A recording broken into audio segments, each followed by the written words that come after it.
आज है 11 सितंबर 2025 दिन बृहस्पतिवार। Welcome back UP DNS news. चलिए देखते हैं उत्तर प्रदेश की फटाफट 25 बड़ी खबरों पर नजर डालते हैं। प्रधानमंत्री नरेंद्र मोदी आज वाराणसी और देहरादून दौरे पर रहेंगे। वाराणसी में मॉरिशस के प्रधानमंत्री से मुलाकात करेंगे और द्विपक्षीय संबंधों पर चर्चा करेंगे। देहरादून में बाढ़ प्रभावित क्षेत्रों का हवाई सर्वेक्षण करेंगे। मोदी और मॉरिशस पीएम की वाराणसी में बैठक के दौरान नीति और विजन को मजबूत करने पर जोर रहेगा। हिंद महासागर क्षेत्र में सुरक्षा और आर्थिक सहयोग पर भी बातचीत होगी। नेपाल में बढ़ते विरोध प्रदर्शनों को देखते हुए प्रधानमंत्री मोदी ने सुरक्षा मामलों की कैबिनेट समिति की आपात बैठक बुलाई। शिक्षा क्षेत्रों की स्थिति और भारत पर संभावित प्रभावों की समीक्षा की गई है। उपराष्ट्रपति निर्वाचित राधा कृष्णन ने कहा कि उनका चुनाव राष्ट्रवादी विचारधारा की जीत है। उन्होंने संकल्प लिया कि 2047 तक भारत को एक विकसित राष्ट्र बनाने के लिए वे पूरी मेहनत करेंगे। ट्राई ने बड़ा आदेश जारी किया है। अब डिजिटल पब्लिक ऑपरेटर को हर महीने और हर तिमाही अपने प्रदर्शन की रिपोर्ट सार्वजनिक करनी होगी। उपभोक्ता पारदर्शिता और जवाबदेही सुनिश्चित की जाएगी। प्रधानमंत्री मोदी ने भारत और अमेरिका रिश्तों पर कहा कि दोनों देश स्वाभाविक साझेदारी है। उन्होंने कहा कि आर्थिक रक्षा और प्रौद्योगिकी क्षेत्रों में साझेदारी को और मजबूत किया जाएगा। इजराइल और हमास के बीच जारी तनाव पर भारत ने चिंता जताई है। भारत ने सभी पक्षों से संयम बरतने और कूटनीति के रास्ते पर चलकर शांति स्थापित करने की अपील की।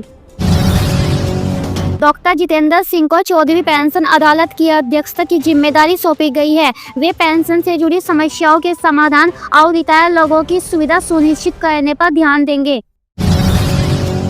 वैष्णो देवी यात्रा लगातार 15वें दिन भी बंद रही। मौसम की स्थिति और सुरक्षा कारणों से श्रद्धालु यात्रा नहीं कर पाए। इससे स्थानीय व्यापारियों और यात्रियों में निराशा बढ़ी। विपक्ष ने सरकार पर महंगाई और बेरोजगारी के मुद्दे पर निशाना साधा। विपक्षी नेताओं ने कहा कि सरकार जनता के मुद्दों से मुंह मोड़ रही है और आने वाले समय में आंदोलन तेज होंगे।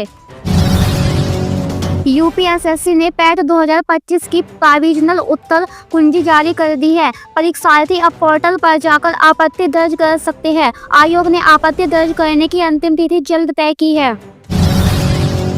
यूपी पुलिस एसआई भर्ती के लिए आवेदन की अंतिम तारीख आज समाप्त हो जाएगी। कुल 4543 पदों के लिए यह भर्ती निकली है। उम्मीदवारों से कहा गया है कि समय रहते आवेदन कर ले। नेपाल में उग्र विरोध प्रदर्शनों को देखते हुए यूपी नेपाल बॉर्डर पर सुरक्षा बढ़ा दी गई है। एसएसबी और पुलिस की अतिरिक्त तैनाती की गई है और हर वाहन की जांच की जा रही है। प्रयागराज में बिजली व्यवस्था को मजबूत करने के लिए 90 करोड़ रुपए की योजना को मंजूरी मिल गई है। इस योजना के तहत नए ट्रांसफार्मर लगाए जाएंगे और पुरानी लाइनों को बदला जाएगा। मुख्यमंत्री योगी आदित्यनाथ ने रूसी व्यापारियों को यूपी इंटरनेशनल ट्रेड शो 2025 में शामिल होने का न्योता दिया। योगी ने कहा कि यूपी निवेश और व्यापार का बड़ा केंद्र बन रहा है। रूस यूपी इंटरनेशनल ट्रेड शो 2025 का पार्टनर कंट्री बना है। नवंबर में होने वाले इस मेले में रूसी कंपनियां बड़े पैमाने पर भाग लेगी। व्यापारिक सहयोग पर फोकस होगा। मौसम विभाग ने चेतावनी दी है कि पश्चिमी यूपी और बुंदेलखंड में अगले 48 घंटे भारी बारिश होगी। प्रशासन ने लोगों से सतर्क रहने और सुरक्षित स्थानों पर जाने की अपील की है। यूपी बोर्ड की 10वीं और 12वीं की सप्लीमेंट्री परीक्षा का परिणाम जल्द जारी किया जाएगा।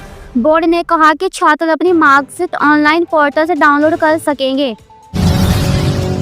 लखनऊ में यातायात व्यवस्था को सुधारने के लिए पुलिस ने विशेष अभियान शुरू किया है। जगह जगह बैरिकेडिंग की गई है और नियम तोड़ने वालों पर चालान किया जा रहा है। वाराणसी में गंगा आरती देखने के लिए श्रद्धालुओं की भारी भीड़ उमड़ी। सुरक्षा के कड़े इंतजाम किए गए हैं। प्रशासन ने अतिरिक्त पुलिस बल तैनात कर व्यवस्था को बनाए रखा।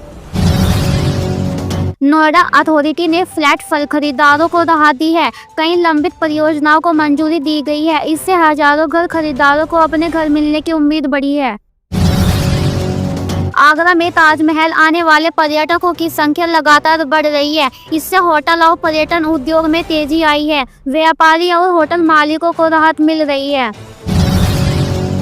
गोरखपुर में मेडिकल कॉलेज में नई कैंसर जांच लैब का उद्घाटन हुआ। इस लैब से मरीजों को सस्ती और तेज जांच सुविधा मिलेगी। कैंसर मरीजों को बड़ा लाभ मिलेगा।